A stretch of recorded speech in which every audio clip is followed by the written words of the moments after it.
Bonjour peuple de Dieu, que Dieu vous bénisse abondamment.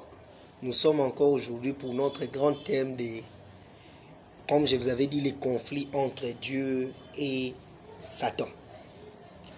Pour commencer, je vais faire d'abord une petite annonce. J'avais dit que c'est mon dernier live que je suis en train de faire sur Facebook. À partir de 2022, qui est dans 2 jours, je vais commencer à faire les lives sur Instagram. Et nous aurons un grand thème sur Instagram déjà à partir de ce mois de janvier. Et à partir de 2022, les lives vont devenir après 2 mois. Donc comme on va faire au mois de janvier, après janvier, on va pas faire passer 2 mois pour venir faire encore en avril. Et puis ainsi de suite jusqu'à la fin de l'année. C'est comme ça que le Saint-Esprit m'avait recommandé. Abonnez-vous sur ma page Instagram, c'est écrit Emmanuel Nyimbo. Pour vous qui n'êtes pas abonné, ne vous en faites pas. Sache que mon compte Instagram est public. Donc tout le monde peut me suivre, mais c'est mieux de vous abonner pour éviter tout désagrément. Au reste, que Dieu vous bénisse. Nous allons d'abord commencer par une petite prière. Seigneur, écarte-moi de la scène et manifeste-toi. Que les anges soient ici, le Saint-Esprit, la puissance de Dieu, l'onction divine, afin d'édifier tes serviteurs. Laisse que tu puisses manifester du début à la fin et que moi je disparaisse et que toi tu apparaisses au nom puissant de Jésus-Christ de Nazareth. Je crois de tout mon cœur que ce live va laisser des impacts et des grandes choses se feront au travers de ces lives du début à la fin. Au nom de Jésus-Christ, je recevrai de tes enfants des appels afin que Père, tes enfants seront touchés par ces messages au nom de Jésus-Christ de Nazareth. Amen. Voilà notre thème, les conflits entre Dieu et Satan. Premièrement, nous allons lire le passage de Josué chapitre 24, les versets 14 à 15. Josué chapitre 24, les versets 14 à 15. Josué 24, versets 14 à 15. Josué 24, versets 14 à 15. Nous allons lire au nom de Jésus-Christ. Josué 24, 14 à 15.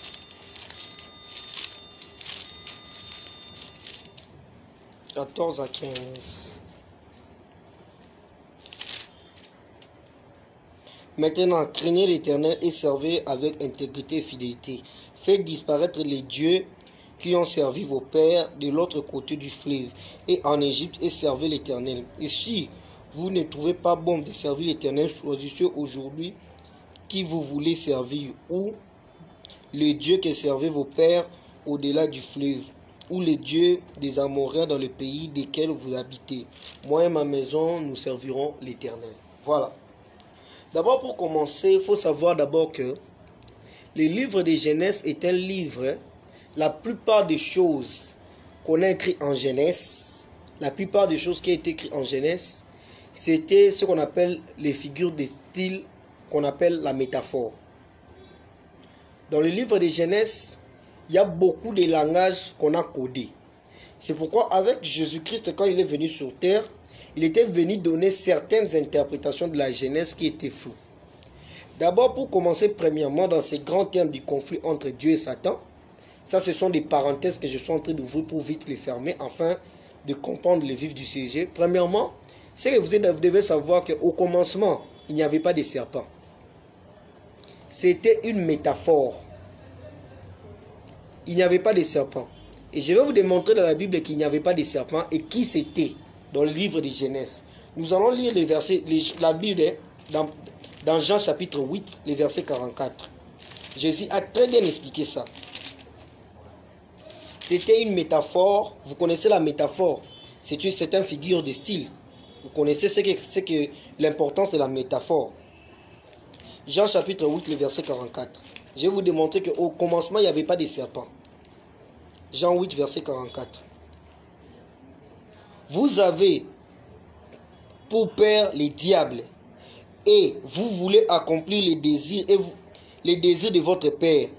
Il a été meurtrier dès le commencement, et il ne se tient pas dans la vérité, parce qu'il n'y a pas de vérité en lui. Lorsqu'il profère les mensonges, il parle de son propre fond, car il est menteur et le père du mensonge.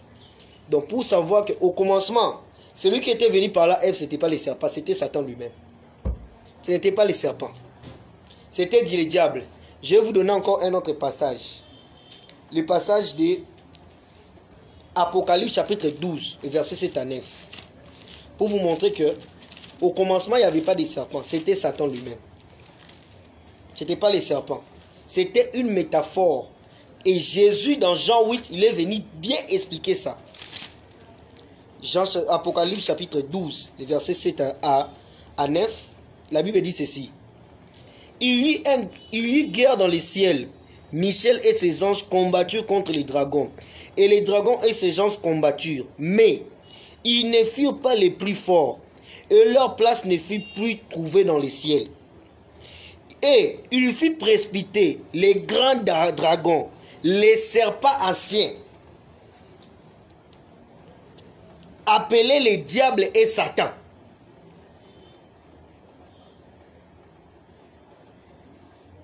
Celui qui séduit toute la terre, il fut précipité sur la terre et ses gens furent précipités avec lui. Donc pour commencer, au commencement, il n'y avait pas les serpents, c'était le diable lui-même qui était venu apparaître à la fondation. De deux, le premier être qui était sur la terre, ce n'était pas Adam. Le premier être qui était sur la terre, ce n'était pas Adam. Ça, c'est ce que la théologie nous a appris. Mais dans la Bible, ce n'était pas Adam. Le premier être qui était sur la terre, c'était le diable. Avant qu'Adam puisse être créé. Je vais vous démontrer seulement dans la Bible. On commence seulement dans Genèse. Genèse chapitre 1.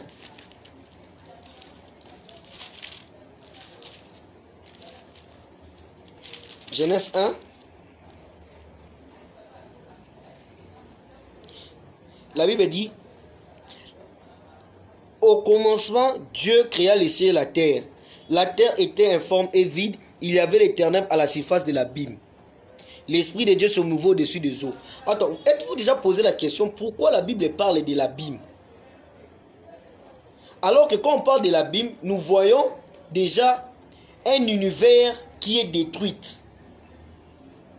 Et Dieu étant un Dieu sincère, il a voulu présenter ce qui était vraiment sur la terre. Parce qu'en lui, il n'y a que la vérité. Jésus, quand il prêche, il dit en vérité, je vous l'ai dit. Et vous voyez bien que la Bible dit l'Esprit de Dieu se mouvait au-dessus des eaux. Donc, nous voyons pourquoi l'Esprit de Dieu est en train de se mouvoir au-dessus des eaux. Nous voyons un Dieu qui ne trouve plus sa place sur la terre. Parce que quand Lucifer a chuté, la Bible dit il fut précipité sur la terre. Et c'est lui qui était venu sur la terre avant la fondation du monde. Et c'est lui qui avait régné sur la terre. Sur la terre. Et c'est pourquoi en régnant sur la terre, il avait détruit la terre. C'est pourquoi la Bible parle de l'abîme. Quand on parle de l'abîme, on voit... l'abîme, c'est... Dans d'autres sens, on parle de toy. En hébreu, on parle de toiboyu. Qui veut dire donc désordre. C'est ça, ça veut dire l'abîme. Désordre. Il y avait un désordre sur la terre. Pourquoi? Parce que les serpents, c'est qui est Satan, étaient déjà sur la terre avant que l'homme ne fût créé. Deuxième passage, Ézéchiel chapitre 28. Avant que j'entre dans le vif du sujet, ça je suis en train d'abord de poser l'introduction, les bases. Les bases. Je peux d'abord commencer même par Ésaïe 14. Ésaïe 14, verset 16. 12 à 16. Je pose les bases avant d'entrer dans le vif du sujet. Ésaïe 14, 12 à 16. La Bible dit ceci. Te voilà tombé du ciel, astre brillant, fils de l'aurore. Tu es abattu à terre, toi le vainqueur des nations. Tu disais en ton cœur, je monterai au ciel, j'élèverai mon trône au-dessus des étoiles de Dieu. S'il y a un passage que j'aime pas, c'est ce passage. Ça t'est tellement arrogant, orgueilleux à un niveau. Mais c'est un petit. J'élèverai mon trône au-dessus des étoiles de Dieu. Je m'assierai sur la montagne de l'assemblée. Il y a un degré orgueil. À l'extrémité du septentrion, je monterai sur les sommets des nuits. Je serai semblable au Très-Haut, mais tu as été précipité dans les séjours des morts, dans les profondeurs de la fosse. Ceux qui te voient fixent sur toi leur regard. Ils te considèrent attentif. Est-ce que là, cet homme qui faisait trembler la terre? Donc pour vous dire que, au commencement, le premier être qui était sur la terre, ce n'était pas d'abord l'homme, c'était le diable. Je donne encore un autre passage pour vous faire comprendre que c'était le diable. Ézéchiel chapitre 28, les versets 13 à 19. Ézéchiel 28, les versets 13 à 19. Verset 13 à 19. La Bible dit ceci. Tu étais en Éden, les jardins de Dieu. Tu étais couvert de toute espèce de pierres précieuses. Des sardoines, des topazes, des diamants, des chrysolites, d'onyx, des jaspes, des saphirs, des scarboucles, d'émeraudes et d'or. Tes tambourins et tes flûtes étaient à ton service, préparés pour le jour où tu fus créé. Tu étais un chérubin protecteur, aux ailes déployées. Je t'avais placé et tu étais sur la sainte montagne de Dieu. Tu marchais au milieu des pierres étincelantes. Tu y as été intègre dans tes voies depuis le jour où tu fus créé. Le diable a été créé par Dieu. Donc quand tu prends Satan, tu le tournes là, on a écrit Made in Dieu. Mais elle est poli spirituelle. Alors qu'il a été créé par Dieu. Notre Dieu est le Dieu infini. Mais lui, il a été créé. Mais il se met en conflit avec une personne qu'il ne faut même pas. On continue. Tu as été intègre dans tes voies depuis le jour où tu fus créé, jusqu'à celui où l'iniquité a été trouvée chez toi. Par la grandeur de ton commerce, tu as été rempli de violence et tu as péché. Je t'ai prescrit de la montagne de Dieu et je t'ai fait disparaître chérubin protecteur du milieu des pierres étincelantes. Ton cœur s'est levé à cause de ta beauté. Tu as corrompu ta sagesse par ton éclat. Je te jette par terre, je te livre en spectacle au roi. Par la multitude de tes iniquités, par l'injustice de ton commerce, tu as profané tes sanctuaires. J'ai fait sortir du milieu de toi un feu qui te dévore. Je t'ai réduit en cendres sur la terre. Aux yeux de tous ceux qui te regardent. Donc Dieu avait déjà dépouillé Satan avant la fondation du monde. Parce que la Bible dit, Jésus-Christ est l'agneau de Dieu qui a été immolé avant la fondation du monde. Donc le diable déjà depuis la fondation, il a dit, je t'ai réduit en cendres sur la terre. Aux yeux de tous ceux qui te regardent, donc aux yeux des hommes. Dieu avait déjà détruit les diables. Il avait déjà arraché le pouvoir. Quel Dieu merveilleux. Tous ceux qui te connaissent parmi le peuple sont dans la stupeur à cause de toi. Tu es réduit au néant, tu ne seras plus à jamais. Donc c'est ça. Pour vous montrer que au commencement, le premier être sur terre, c'était Satan. Au commencement, il n'y avait pas de serpents. Celui qui avait parlé à Ève, ce n'était pas les serpents. C'était une figure de style appelée la métaphore que la Bible a employée. Mais en soi, ce n'était pas les serpents. C'était le diable lui-même qui était venu parler à Ève. Et Jésus-Christ l'a expliqué dans Jean 8, 44.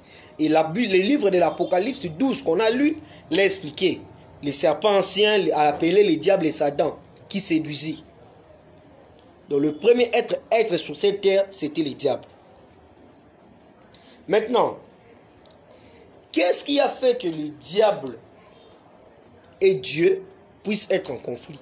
D'abord, premièrement, ce que vous devez savoir, c'est que Satan n'est jamais l'opposant de Dieu. Dieu n'a jamais de conflit envers les diables. C'est au contraire les diables qui ont des conflits envers Dieu. Satan d'abord n'est jamais l'opposant de Dieu. Pour preuve, dans 1 Pierre 5, les versets 8 à 9, la Bible dit, votre adversaire, les diables. Dieu dit que c'est notre adversaire. Ce n'est pas son adversaire. Parce que c'est un gamin. Le diable, c'est un gamin. Il n'est jamais l'adversaire de Dieu. C'est un petit lézard que Dieu peut écraser. Donc Satan n'est jamais un adversaire de Dieu, l'adversaire de Dieu.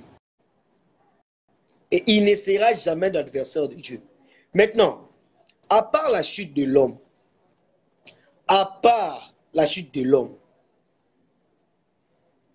et plutôt la chute de Lucifer, que quand Lucifer a voulu s'opposer à Dieu pour prendre le trône, qu'est-ce qui a créé le conflit entre Dieu et Satan? Je vous ai dit au début que Dieu n'a pas de conflit avec Satan. Quand je parle, c'est juste une figure de style pour vous montrer que nous sommes dans le vif du sujet. Qu'est-ce qui a créé le conflit? Ce qui a créé le conflit entre les deux, c'est l'homme. À part le fait que le diable voulait s'opposer à la gloire de Dieu. Ce qui a créé le conflit entre les deux, c'est l'homme. Quel conflit l'homme a créé entre les deux? Lucifer, quand il est venu sur terre, il a péché avec ses anges. Il a voulu que l'homme puisse les rejoindre en enfer. C'était ça le but de Satan. Dieu maintenant, c'est un père. Il a vu que non, l'homme, c'est ma créature. Toi, tu as péché. Normalement, tu dois rester dans ton coin avec tes démons. C'est comme deux personnes. Nana Mwasi, Nana Touboyani. Lui, peut-être il va aller chercher un autre homme. Moi aussi, je vais aller chercher une autre femme. Mais toi, maintenant, tu me vois aller chercher une autre femme. Toi, tu commences maintenant à combattre ma femme là que je suis allé chercher. Et c'est ça qui s'est passé. Dieu a pris tout ce qui était en Satan. Nous avons lu à Ézéchiel 28, le verset 13 à 14. Il a donné ça à l'homme. Les trésors qui étaient en Satan. Satan était un trésor. Dieu a pris tout ça. Il a arraché, il a mis ça à l'homme. Maintenant, Dieu voulait vivre avec l'homme comme l'homme était le cadet de la création. C'était à l'image de Dieu. L'être que Dieu a créé en dernier, c'était l'homme. À cause de la chute de Lucifer, Dieu s'est trouvé une autre personne à qui il peut opérer. Je crois peut-être que si Lucifer n'avait pas péché, peut-être Dieu n'allait pas créer l'homme. Le fait que Dieu a créé l'homme, c'est à cause de la chute de Lucifer. Il a vu que les personnes qu'il a confiées, les anges, les esprits, les chérubins, ils ont désobéi et ils les ont déshonorés. C'est par là que Dieu maintenant s'est cherché une autre personne qui peut vivre avec lui. Il a fait l'homme. Maintenant, Satan, au lieu de rester dans son coin, lui, il est venu combattre l'homme. Et Dieu a vu, non, yo c'est le monde na yo. Tika na coin na yo, comment est-ce que yo zo combattre batunanga? De Dieu est descendu pour s'imposer.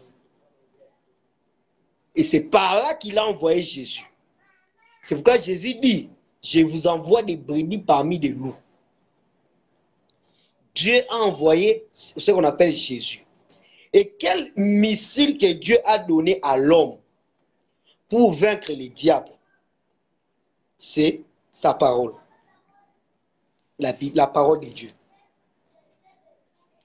C'est sa parole que Dieu a donné comme missile pour vaincre les diables. La parole de Dieu. Et la parole de Dieu n'est rien d'autre que Dieu lui-même. Dans Apocalypse, la Bible dit, puis j'ai vu un ange qui descendait du ciel, il a été enveloppé, et son nom était la parole de Dieu. La parole de Dieu, c'est Dieu lui-même. Au commencement était la parole, et la parole était Dieu, la parole était avec Dieu. Cette parole s'est fait chair et a habité parmi nous. Et quand Jésus est parti, il a dit, je vous enverrai, moi et le Père, nous viendrons habiter en vous. C'est le Saint-Esprit. C'est lui le missile que Dieu a donné. Maintenant, Satan aussi dans son coin, il a un missile qu'il utilise contre la parole de Dieu ici. Et c'est quoi son missile? C'est le raisonnement. Dieu utilise la parole, les diables utilisent les raisons. Parce que les diables ne peuvent pas venir t'apparaître pour te proposer la gloire. Il sait que tu vas peut-être fuir ou soit tu vas refuser. Tu vas refuser comme Jésus l'avait résisté. Mais là, qu'est-ce qu'il utilise pour avoir l'homme? Il utilise les raisonnements. Mon frère, mes frères et sœurs, écoutez-moi très bien. Vous ne pouvez jamais raisonner contre la parole de Dieu. Ce que Dieu dit, c'est ça. Ce qui a tué aujourd'hui l'humanité, c'est à cause des raisonnements. Satan est venu vers Ève. Dieu a-t-il réellement dit que tu ne dois pas manger de cet arbre? Oui. Écoute ce que Satan dit à Dieu. Dieu sait que le jour où vous en mangerez, vos yeux s'ouvriront et vous serez comme des dieux connaissant le bien et le mal. Elle va commencer à raisonner. Ah! Par exemple, Dieu te dit, en 2022, le 1er janvier, je vais te bénir. Toi, tu commences à te poser la question. Comment ça va se faire? Quand on est dans la boule. Ah, le 1er janvier, là, ça la béni. Non, écoute, on a président. Nenge nini. Mon frère, ma sœur, Dieu n'est pas un humain. Toi, concentre-toi sur la foi.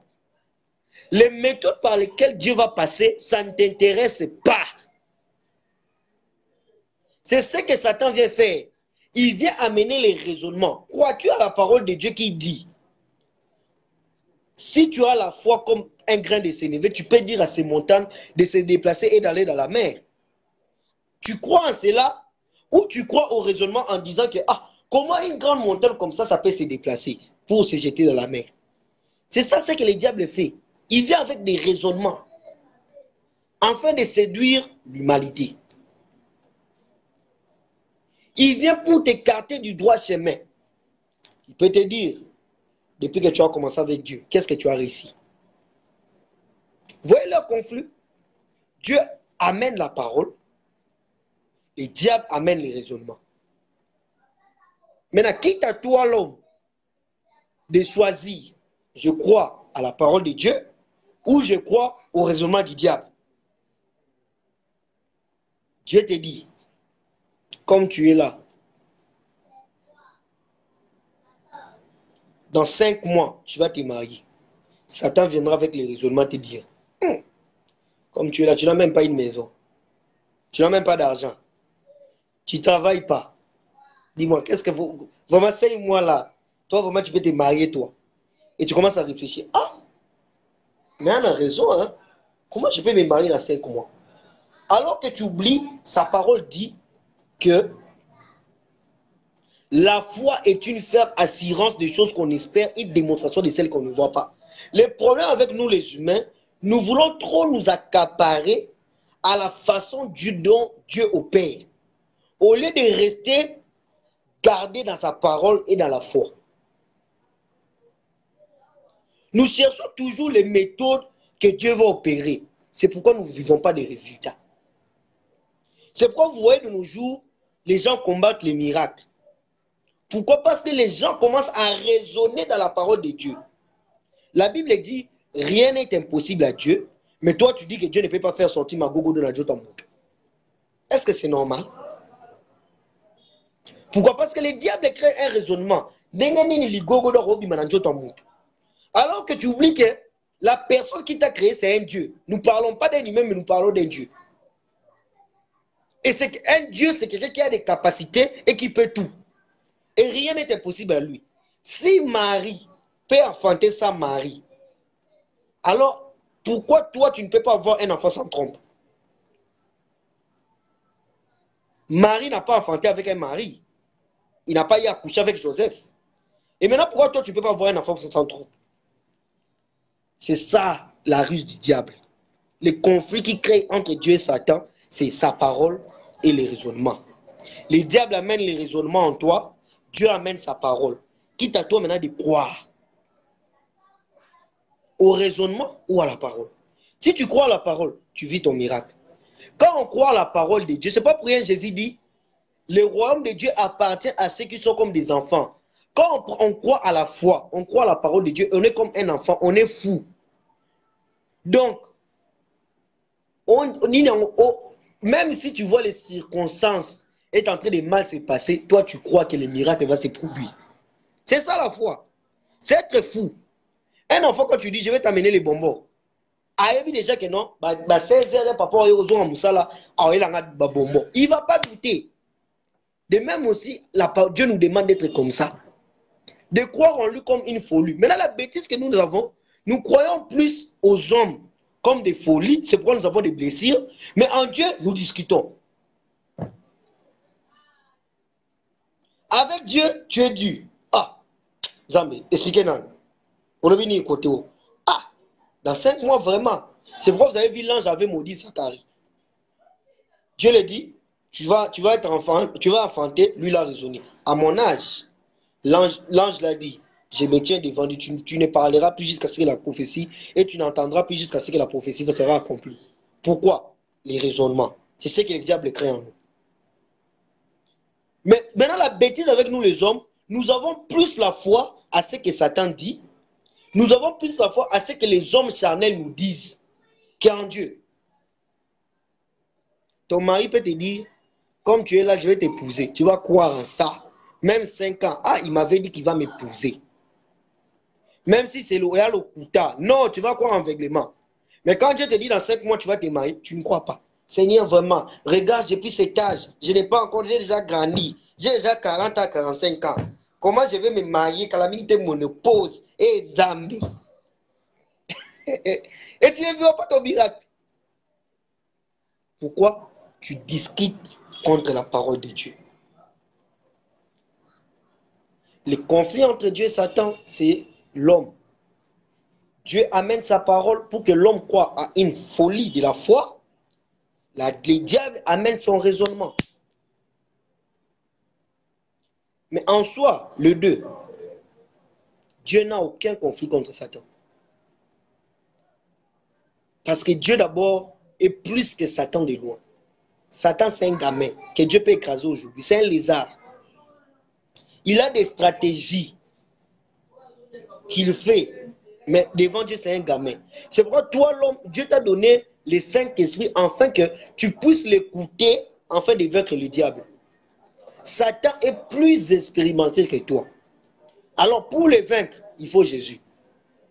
Et quand je vois des hommes qui refusent à donner leur âme à Jésus, et ils veulent vaincre Satan avec leur propre force, à l'école, on a expérience dans Moussika. Avant que tu sois né, lui, il était là, il te voyait. Avant que quand tu étais dans tes couches là, lui, il était là, il te voyait. Il sait comment tu te fais toutes tes stratégies. Et la seule façon pour les vaincre, il faut le Saint-Esprit. Il faut Jésus. Parce que Jésus a dit votre adversaire. Il n'a pas dit mon adversaire. Il sait que devant lui, Satan, c'est un gamin. La Bible dit, le Saint-Esprit qui est à vous est plus fort que Satan dans ce monde. Mais toi, tu as plus de confiance au piège du diable qu'au Saint-Esprit. Ce qui m'étonne, je vois même des chrétiens qui donnent plus d'importance à Satan, aux démons. J'entends des chrétiens qui disent qu'ils peuvent arriver là, oh, briser les forces maléfiques. Quelle force maléfique qui va venir te combattre alors que le Saint-Esprit est en toi? Les anges sont autour de toi. Jésus a dit, je serai en vous et avec vous. Mais quelle force maléfique qui va venir te combattre? Nous donnons trop d'importance au monde du diable. Mais il y a un adage qui dit, quand on parle du loup, on voit sa queue. Tout le temps, tu te mets, ce que le diable utilise, c'est la peur. Tu te mets en tête, si on a le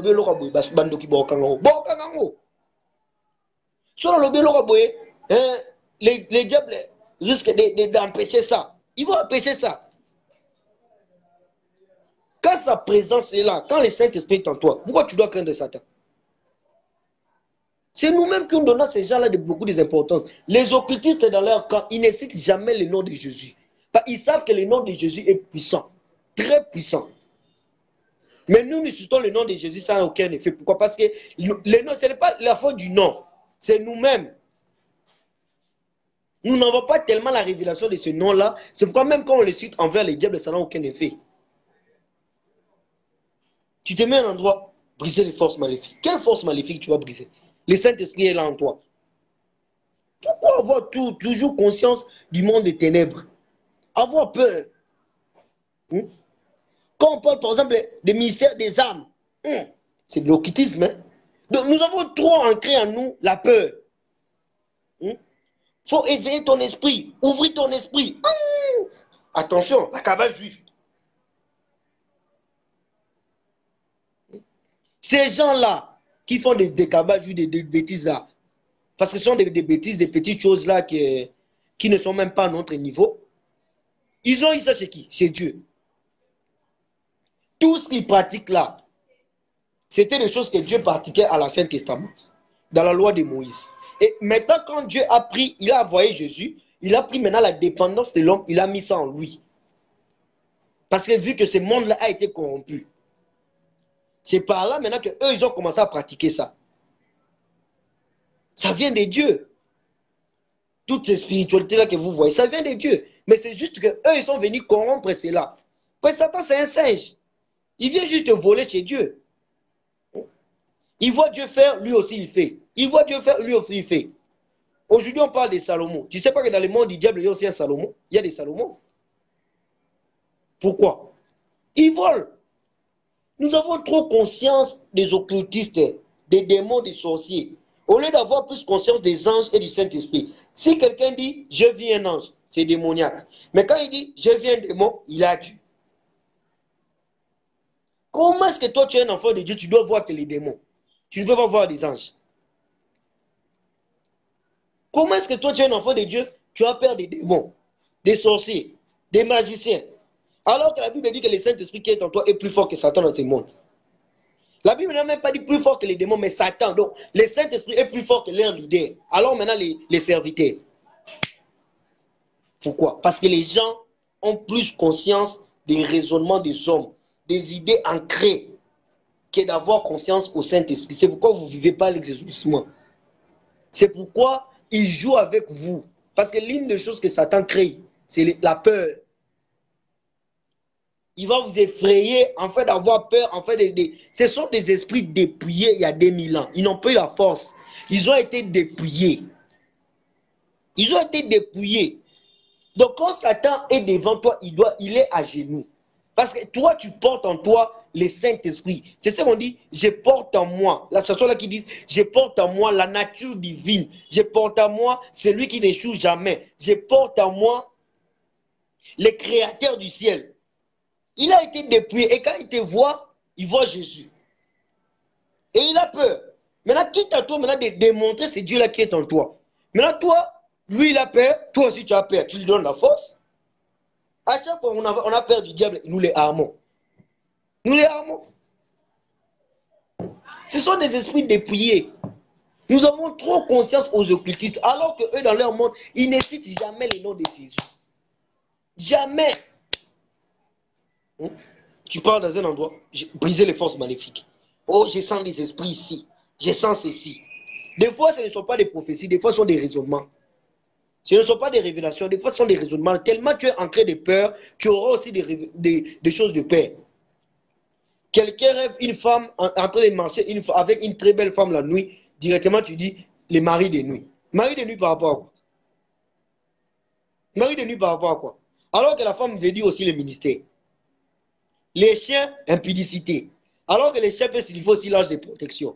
Parce qu'en Europe, il y a des Européens qui marchent avec les chiens. Hein?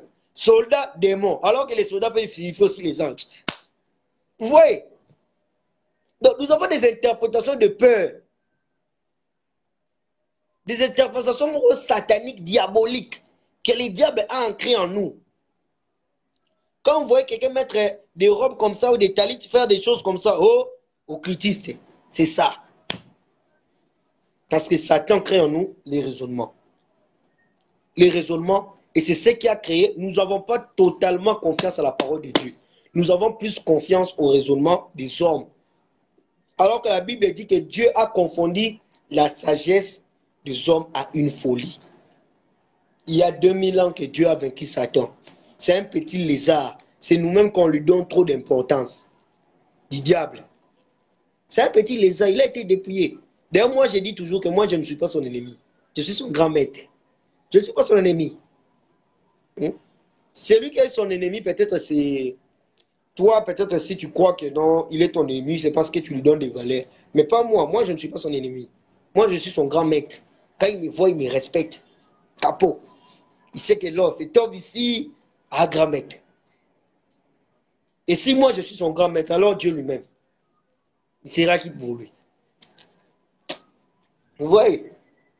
C'est ça, les conflits qui créent entre Dieu et Satan, c'est la parole et les raisonnements. Dieu donne sa parole qui est lui-même. Parce que Dieu, la Bible dit, il est revenu afin que les adorateurs adorent Dieu en esprit et en vérité. La Bible dit un peuple sans révélation est un peuple sans frein. Dieu a donné sa parole. Parce que la Bible n'est pas la parole de Dieu. La Bible, c'est les Écritures. C'est pas pour la Bible, l'apôtre Paul dit la lettre tue, mais l'esprit qui vivifie. La Bible est un livre qui contient la parole de Dieu. La parole de Dieu, c'est quoi? C'est la révélation des choses que Dieu, l'Esprit est en train de te révéler sur cette parole, sur ces écritures ici. C'est pourquoi l'apôtre Paul dit, les écritures tuent, mais la lettre tue, mais l'Esprit vivifie. Dieu nous demande d'avoir les Saint-Esprit, parce que les Saint-Esprit, la Bible dit, lorsqu'il viendra, il vous enseignera toutes choses, il vous conduira dans toute la vérité. C'est pourquoi vous voyez aujourd'hui des gens sortis des révélations qui ont, des révélations, des gens sont en train de sortir des révélations de peur. Des gens sont en train de sortir, pardon, des révélations, mais les gens ne croient pas. Pourquoi? Parce qu'ils ne croient pas à Jacques 14, 12. À 14. Quand le Saint-Esprit venant, il vous conduira dans toute la vérité, il vous révélera toutes choses. Il y a des choses que l'Esprit Saint te dira, te révélera. Ce n'est pas écrit ici dans la Bible. Ce n'est pas écrit ici, mais ça a juste un lien avec la Bible, mais ce n'est pas écrit ici noir sur blanc. La Bible est trop petite pour exprimer tout ce que Dieu veut dire et tout ce que Dieu veut faire. C'est pas pour rien la Bible, la même Bible dit que Jésus a fait beaucoup de miracles qu'aucun livre ne peut contenir. Aucun livre, donc même pas la Bible ne peut contenir les miracles de Jésus. Et maintenant la Bible comme elle est là, Dieu a écrit juste l'essentiel dans la parole de Dieu. Mais Dieu peut te révéler au-delà de ce qui contient dans sa parole. Enfin, il peut faire tout. C'est lui le maître de cela. Maintenant, le problème avec nous les hommes, nous les limitons par des raisonnements. Il y a un monde ensemble, il y a des révélations, il y a des débats. C'est écrit où? C'est écrit où? Frères et sœurs, il n'y aura pas toute chose qui sera écrite ici dans la Bible. Il faut savoir ça. Il y aura des choses que l'Esprit Saint va te révéler par révélation. Mais qu'il y aura juste un lien avec un passage de la Bible ou un verset de la Bible. Mais or que noir sur blanc comme ça, tu ne verras pas ça dans la Bible comme ça. Il faut savoir ça. C'est pourquoi vous voyez aujourd'hui, il y a des débats de convictions bêtes et inutiles. Parce que Paul lui-même a dit, la lettre tue, mais l'esprit qui vivifie. La lettre, c'est ça. L'esprit, c'est quand le Saint-Esprit qui est en toi, qui va te révéler la parole. La parole de Dieu, c'est quoi? La parole de Dieu, c'est la connaissance, la lumière des Écritures. C'est ça la parole de Dieu. C'est pas pour rien la Bible parle dans Hébreux 6, les baptêmes de feu. Les baptêmes de feu, c'est quoi? C'est la lumière des Écritures. Tu reçois le Saint-Esprit sonne la parole de Dieu et il te baptise de feu. Le feu, c'est quoi? La compréhension des Écritures. Réma. C'est pas pour rien Dieu dit un peuple sans révélation est un peuple sans frein. C'est à cause de ça. La Bible est trop petite pour exprimer ce que Dieu veut dire. D'ailleurs, les mots Bible dans la Bible, ce n'est pas écrit. Ça a commencé par les Torah. Ça a commencé par les Torah. Les Torah, après les Torah, les hommes ont écrit des matins littéraires, ils ont formé ce qu'on appelle la Bible. Des mots Bible dans la Bible, il n'y en a pas. Il faut savoir ça. Ce sont des hommes qui ont donné ces noms-là. Mais c'est un livre qui contient la parole de Dieu. Mais ce n'est pas la parole de Dieu. Ça contient.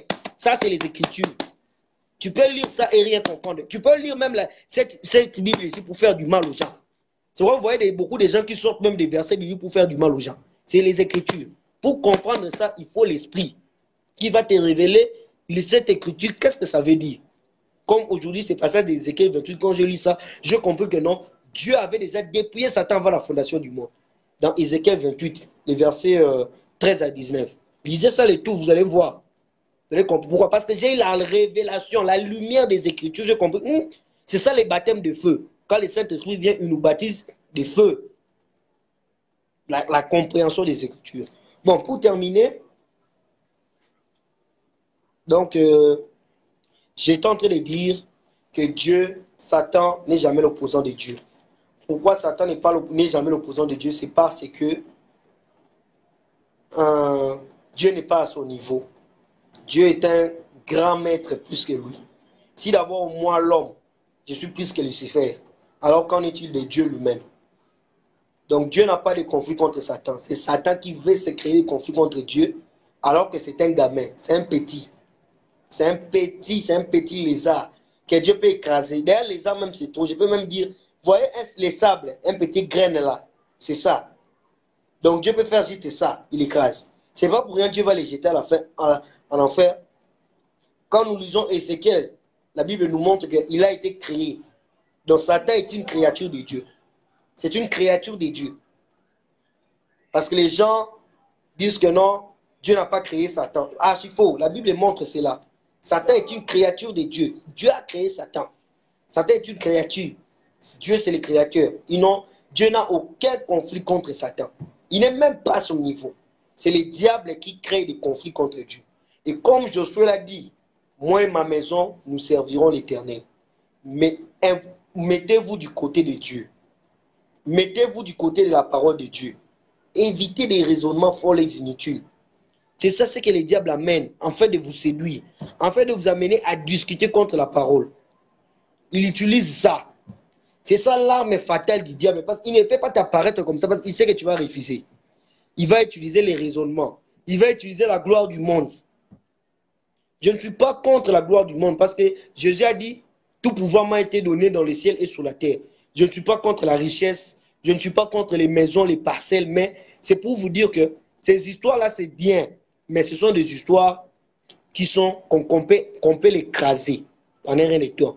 Ce que vous devez plus vous affectionner, ce sont des choses d'en haut. Et je suis contre toute personne qui cherche à abandonner Dieu à cause des choses du monde. Parce que tu souffres, parce que tu n'as pas d'argent, parce que tu n'as pas quoi que ce soit, tu veux abandonner ton créateur à cause des choses du monde. Mon frère, tout le monde a un problème dans ce monde.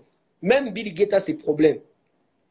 Et je vais vous dire même, hein, un pauvre est plus en paix qu'un riche. Plus tu grandis dans la gloire, plus tu deviens riche, plus tu as beaucoup d'ennemis. Aujourd'hui, vous voyez le président Fatih, pourquoi il marche avec tout un cortège? Parce qu'il a peur de la mort. Il a peur qu'on puisse les tuer. Je ne dis pas que la richesse est mauvaise, la richesse est très bonne. Mais plus, quand tu deviens riche, plus tu as aussi beaucoup de problèmes. Remarquez, les pauvres mangent ce qu'ils veulent. Au grosso modo, mais un riche ne fera pas ça. Pourquoi? En poison. Pour vous dire que le fait de devenir riche, multimilliardaire, ça ne veut pas dire que non. C'est ça ce qui va te rendre la joie. D'ailleurs, il n'y a aucune chose sur la terre qui peut rendre la joie à l'homme. La Bible le dit dans Romains 3, verset 23. La Bible dit, car tous nous avons péché et nous avons été privés de la présence de Dieu. La chose que tu cherches là, la femme, tu vas avoir la femme, tu ne seras jamais en paix. Oh, la guérison, tu vas avoir la guérison, tu ne seras jamais en paix. Lazare était ressuscité, mais il a fini par mourir. Tu vas avoir les richesses de ce monde, tu ne seras jamais en paix. Même Bill Gates a ses problèmes, même les présidents ont leurs problèmes. Tu vas avoir tout ce qui est ce monde, ce sont des richesses, des gloires éphémères. Ce que tu dois plus t'affectionner, c'est la parole de Dieu, c'est les choses d'en haut. Et non les raisonnements d'hommes, la philosophie des hommes. Tout ce que tu peux chercher dans ce monde, ça ne te donnera jamais la paix. La paix, c'est dans la présence de Dieu. C'est pas pour rien, vous voyez même quelqu'un qui est pauvre, mais il craint Dieu, il est dans la joie. Comme la Bible dit, soyez toujours joyeux. Mais il n'a rien. Pourquoi? Parce que la présence de Dieu donne la joie. Ça va te donner une joie que ce monde ne peut pas te donner. C'est pourquoi Jésus a dit, je vous donne ma paix que le monde ne vous donnera jamais. Pour avoir la paix dans cette terre, il faut avoir Jésus. Il faut avoir la gloire de Dieu. Car tous nous avons un péché et nous avons été privés de la gloire de Dieu. La seule chose qui donne la paix et la joie, c'est la gloire de Dieu. La présence de Dieu. Jésus. Il va te faire vivre dans le paradis, mais tu es sur la terre. Et c'est Jésus-là qui va te donner l'argent. Il va te donner les richesses de ce monde. Mais ces richesses-là seront éphémères. Mais la plus grande chose qu'il va te donner, c'est le royaume des cieux. Car tout ça, on va laisser ça. Mobutu était multimilliardaire. Aujourd'hui, il est où? Aujourd'hui, il est où? Le président là qui ça, de la Libye. Libye, si je ne me trompe pas, Kadhafi. Kadhafi. Aujourd'hui, il est où? Regardez comment on l'avait enterré, comme un chien. Mais il avait beaucoup d'argent. La joie, le bonheur ne vient pas de la femme, ni de l'intention des hommes. Être élevé, il y a une différence entre être élevé et être célèbre. Tu peux créer la célébrité, mais jamais l'élévation. L'élévation ne vient que de Dieu.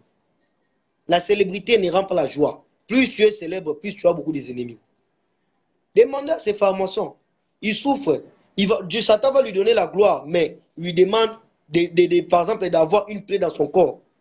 Dernièrement, dans la réunion du surnaturel chez le prophète Joël avec le prophète Élisée Kamout, nous avons vu les occultistes se repentir. Le prophète Élisée en train de prophétiser. Tu as ça, tu as ça, tu as ça. Ils étaient en train de souffrir. Et ils n'ont même pas respecté les pratiques du divin. Pourquoi? Parce que le diable va te proposer la gloire, mais il va te demander des choses.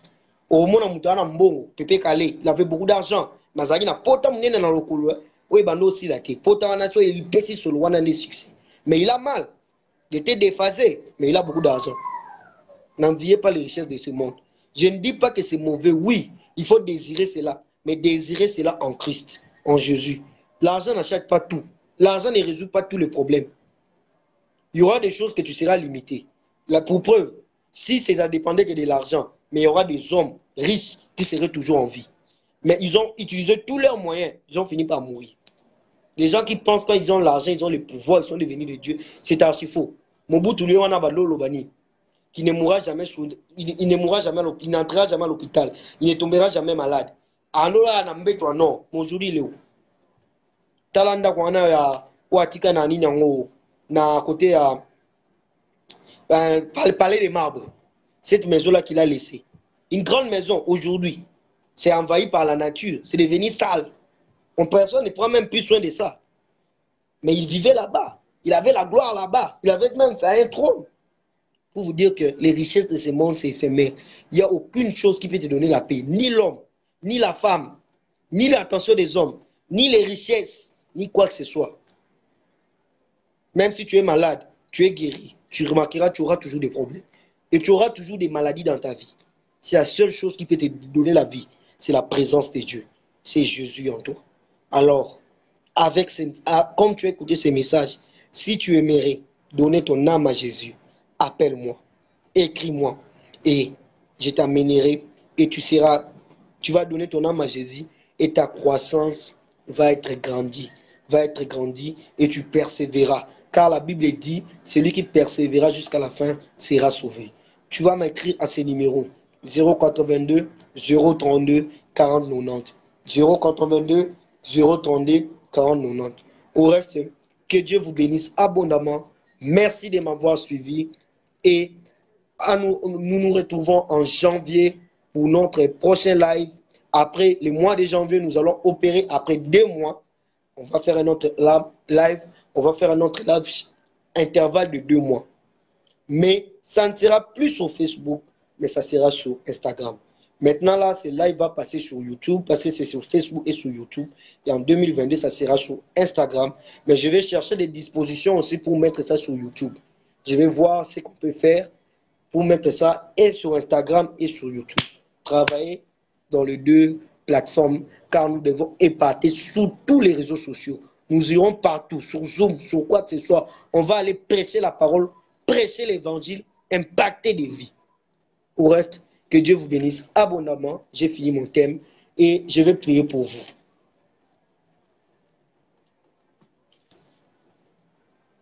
La bonne année, c'est quand tu reçois Jésus-Christ dans ton âme. C'est ça la bonne année. Le 1er janvier, tu peux fêter le 1er janvier, une nouvelle année, mais si tu n'as pas Jésus, tu es malheureux. Et arrêtez de croire que le 1er janvier va amener des bénédictions archi faux. Il y a des gens, au 1er janvier 2022, seulement tel qu'il est. Pour recevoir des bénédictions, c'est en Jésus. Les gens pensent comme si une nouvelle année, des nouvelles choses archi faux. Une nouvelle année a des nouvelles choses, c'est quand tu as la foi en Dieu et tu demeures en Christ. C'est à cela qui va te mener des nouvelles choses. Et Dieu ne dépend pas de l'année. Dieu bénit chaque jour, du jour en jour. Car la Bible dit chaque matin, il renouvelle sa bonté. Chaque matin, Dieu bénit chaque jour. Arrêtez de croire comme si par exemple, le 1er janvier, au Kotiongo, ma bé, sans bénédiction, de Okufi. Non, archi faux. Au contraire, tu es déjà beaucoup béni parce que tu as Jésus. Et des choses que Dieu te réserve, ça va impacter le monde. Car Dieu bénit dans un jour. C'est un bon payeur, un bon récompenseur. Il peut te récompenser toutes tes souffrances perdues dans un jour. J'aime ce Dieu et je crois en lui en la folie. Il est mon créateur et mon Dieu. Je prie pour vous. Père, fais grandir la foi de ces gens. Que ces messages bouleversent des vies, transforment des vies. Je vais recevoir des appels aux gens qui veulent donner leur vie de Jésus. Accompagne-moi sur Instagram. Accompagne-nous sur Instagram et qu'on puisse impacter Instagram. Au nom de Jésus. Laisse qu'on impacte sur YouTube au nom de Jésus. Bénis tes serviteurs. Laisse que cette année soit une année de gloire, de succès, de bonté en Jésus. Par le Saint-Esprit au nom de Jésus. Vous êtes bénis. Vous êtes bénis. Vous êtes bénis. Vos familles sont bénies. Au nom de Jésus-Christ de Nazareth. Amen. Au reste, bisous à tous. Et bonne année 2022 à tous. Que Dieu soit avec vous. Gardez le Saint-Esprit même au nouvelle année, même en cette année. Même si tu ne vois rien en 2021, crois et la folie de la foi qu'en 2022, de grandes choses vont se passer. Ça ne sera pas seulement par la foi, mais tu vas adorer Dieu parce que ça va vraiment. Au reste, que Dieu vous bénisse.